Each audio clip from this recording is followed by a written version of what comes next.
আদর্শ জোরে বলেন, কথা ঠিক না? চলেন ভিতরে চলে যাই।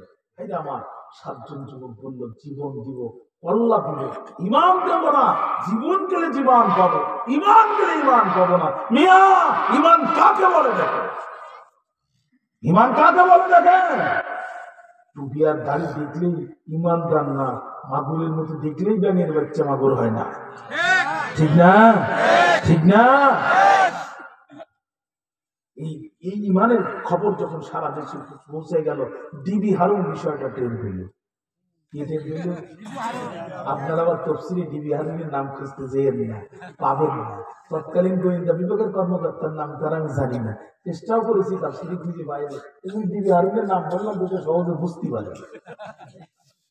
ডিবি হারুন বিষয়টা টের পেয়ে তার ঊর্ধ্বতন কর্মকর্তা বেনজিরকে বলতে, স্যার লাইন তো খারাপ।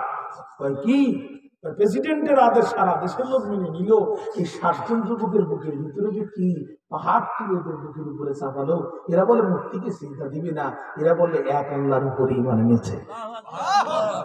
বেনজির বলছে তাড়াতাড়ি তুমি কারাগারে ভরো। তাহলে বোঝা গেল পৃথিবীর সব সরকার আগে মামলা করে, পরে গ্রেফতার করে। স্বৈরাচার যারা কারাগারে ভরিয়ে মামলা করে তারা।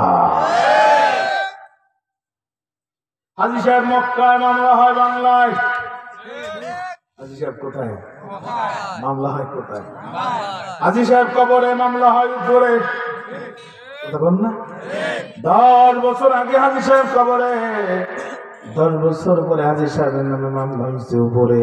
চাচি আম্মা বুড়ি মানুষ, খোলাতে খোলাতে থানায় যেয়ে বলে, বাবা ওসি বড় বিপদে পড়েছি, নিজের কানে শুনেছি তোমার চাচার নামে নাকি মামলা হয়েছে, বাবা জানতে চাই তোমার চাচা কি করেছে। ওসি সাহেব বলে, চাচি আম্মা চাচাই বড় দুষ্টু মানুষ, আমার থানার সামনে কোর্টে মামলা করেছে। এই ঘটনা কবে ঘটেছে? গতকাল রাত 8টার সময় ঘটেছে। বুড়া তো 10 বছর আগেই কবরে গেছে। কথা বল না, এই বুড়া তো মরার বড় জ্বালানো বন্ধ করলো না। বাবা এই বুড়ার সাথে আমি বুড়ির মহাব্বত চাইতে গভীর ছিলাম। বিরক্ত হচ্ছেন না তো?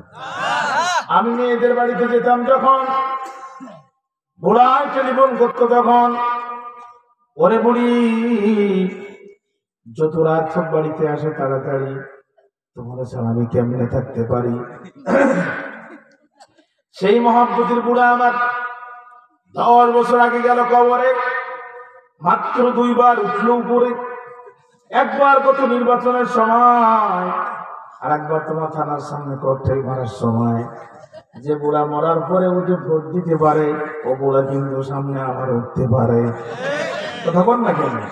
কথা তুমি আমার মোবাইল নাম্বারটা নাও, আমার চেয়ারম্যানের নাম্বারটা নাও। বুড়া যদি এবার কবর থেকে ওঠে, তুমি শুধু আমার কাছে জমা দিবা।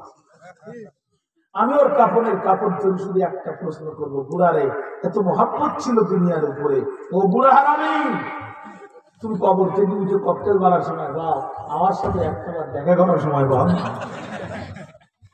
জানতে চাই এই জাতের মামলা ছিল না ছিল?